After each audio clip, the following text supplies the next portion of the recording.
Қайырлы күн. Бүгін сіздермен ИП өзіне социальный отчисленияларды құяды.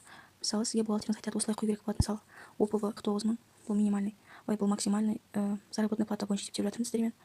Социальное отчисление 17 150, осы емес 4900 теңге ИП налог 7350 теңге төлеу керек болады. Ол үшін біз ИП иегері платежға кіреді өзіне.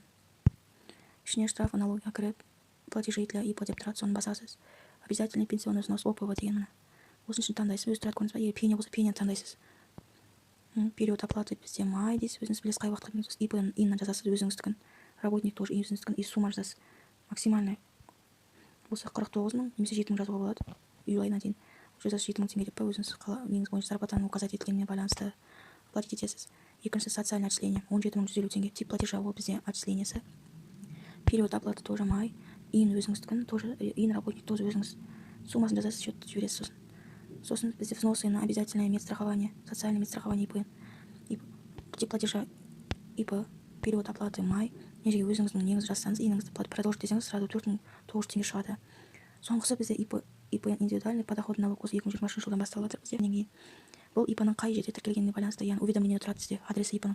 Бізде Астана қаласы, бірінші таңдайсыз ИП необлагаемый источник вывод, то есть сіз өзіңізге төлейсіз налог, доходыңыздан төлейсіз. Бұны бір жылда 2 рет төлейсіз, яғни 6 ай деген отчет тапсырасыз, сол төлейсіз. Енді бірақ кейбір кісілер нақты білетін болса, өзінің доходын ай сайын төлесе де болады. Мысалы, міне 101 202 отчеттап алыңыздар.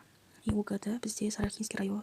Период текущий, егер қарыз болса, ендігі жылдың қарызы алдыңғы жылдың жазып берсеңіз болады. Бірақ біз текущий период болған соң жазамыз.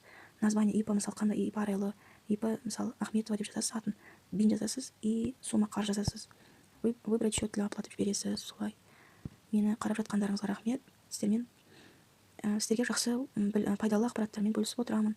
Менің каналыма лайк басып жазылып кетсеңіздер қуанамын.